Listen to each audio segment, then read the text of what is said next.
Allora, cerchiamo di vedere i lati positivi.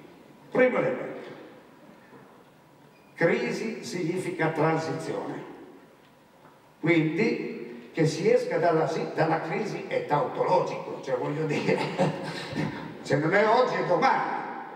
Ma la questione, da questa crisi ne usciremo in meglio o in peggio? È lì la cosa che c'è da discutere, è lì lo sforzo che dobbiamo fare. Allora dobbiamo guardare quali sono le crisi entropiche della nostra civiltà. Una ce l'abbiamo e la sanno tutti, la caduta dell'impero romano. Questi avevano tutto. A un certo punto hanno perso il senso, non c'era più, si sgretolava, non stava più in piedi. E mentre Roma imperiale era ancora viva e deliberava, come fa la politica e l'economia oggi, tutto comando, fanno, disfanno, urlano, tutto, e aveva l'imperatore e aveva il Senato, nella periferia dell'impero nascevano le pievi. Le pievi gestivano loro l'economia locale, eleggevano il curato, democrazia partecipativa, e nasceva forse l'uomo di pensiero più importante di quel periodo, nel VI secolo, Benedetto da Norcia, perché in quei momenti lì c'è bisogno di un nuovo umanesimo. In quei momenti lì, per uscire da queste crisi entropiche, ci vuole qualcuno che vola alto, ci vuole nuove idee, nuove provocazioni. Se voi andate a leggere, c'è un carteggio molto bello tra San Benedetto e San Girolamo. Io non sono tanto dentro i santi, però questi qui contavano, E Girolamo scrive a Benedetto: guarda, siamo alla fine, cioè, è ormai finito, sta crollando tutto. Benedetto gli risponde: è adesso che incomincia il bello, è adesso che incomincia il bello, perché nel momento della transizione, se tu hai delle idee, porti avanti e cambi il bello, ragazzi, è adesso che incomincia il bello. Cosa tira fuori? Tira fuori ora et labora. Ragazzi, una rivoluzione dice che il lavoro è importante come la preghiera. Per millenni non c'era santo, anzi c'erano solo santi, pregavi solo. Tu misero lavora, stai lì a lavorare, intanto la casta sacerdotale, no, lui dice che il lavoro diventa importante come la preghiera, una rivoluzione, e attraverso quello sono nate tutte le cattedrali che ancora oggi ammiriamo. Si passa dallo stile romanico ecclesiale allo stile gotico, si guarda verso l'alto, si costruisce, nascono i carpentieri, la civiltà riprende, esce. Crisi entropica risulta da una visione profetica, comunque da un nuovo umanesimo. Lo stesso avviene nel passaggio dal Medioevo all'Evo, identico. Mi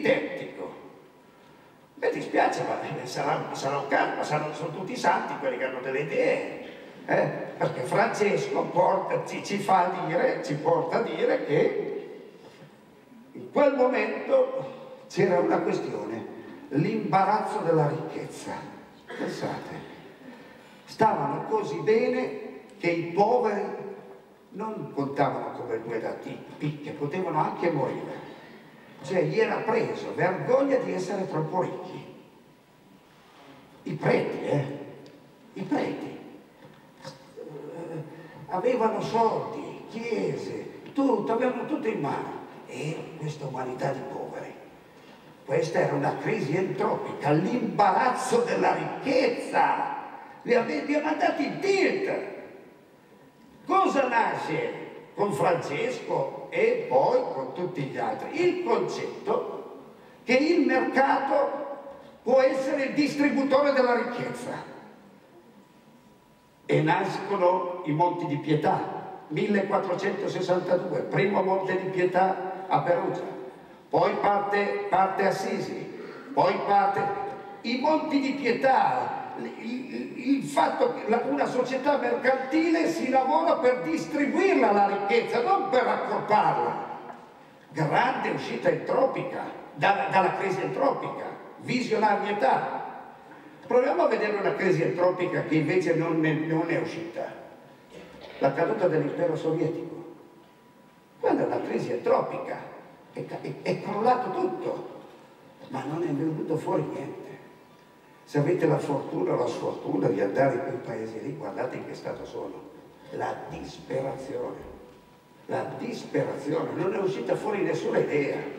Aspettavano, pensavano che il capitalismo fosse la panacea per risolvere i mali di una società ingiusta, eccetera, eccetera. Niente, sono lì dove il disastro è totale. Ecco, in questi momenti di crisi c'è bisogno di un nuovo umanesimo. La transizione, la crisi, la transizione va verso questo tipo di ragionamento. E allora, quando ci sono delle idee, bisogna incominciare a farle circolare. E Terra Madre è una di queste idee, non Petrini, non Slow Food, Terra Madre. Cioè, c'è già nell'aria, le buone idee non le tira fuori uno, sono come i virus, girano. Voi, consciamente o inconsciamente, siete già portatori di nuove idee. Però queste nuove idee hanno bisogno di nuove pratiche, perché sennò mi cazzo. Scusi, professore. Se non ci sono le nuove pratiche, le nuove idee non vanno avanti e le nuove pratiche bisogna attivarle. Allora, io adesso vi dico alcune di queste nuove pratiche. Vedo che bravi, segnale, bravissimi, fortissimi. Allora, la prima idea forte è quella che ha detto quel ragazzo di 15 anni, l'avete sentito l'americano? La mia generazione si riconcilierà con la terra. Quello è San Benedetto. A 15 anni ha detto una parola magica, riconciliarsi con la terra. Chiamate la sostenibilità, chiamate le nuove energie, chiamatele riconciliarsi con la terra, la prima cosa che c'è da fare. Praticamente ritornare ad avere il respiro della vita. Allora io ovviamente mi attengo al comparto dell'alimentazione, del cibo, dell'agricoltura e allora dico che per fare questo bisogna assolutamente ridare dignità al mondo contadino prima che sia troppo tardi. Bisogna dare dignità al mondo contadino. E allora io adesso faccio un esperimento, però voi giovani, però potrei anche farlo con i padri so già la risposta. La domanda ai padri potrebbe essere: quanti sono i padri e i madri qui presenti che hanno l'ambizione di avere un figlio contadino? Una, brava, santa, una, due, adesso,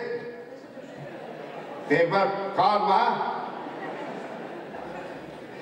Cosa vuol dire? Vuol dire che nel sistema valoriale il fare il contadino è l'ultima cosa che ti sogni, è un'immagine e la miseria e tutto questo. Allora adesso la domanda ve la faccio a voi, però rispondetemi con onestà, non fate, ecco, va bene, cioè, fatevi un esame di così e chi di voi ha già scelto come opzione di vita di fare il contadino? Alzi la mano. 1, 2, venite giù. Forza, dov'è?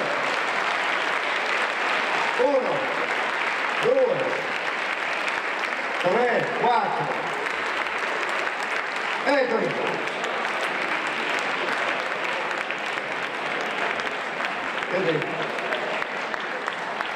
Benissimo, vai. Basta, lasciate Roma, Avanti.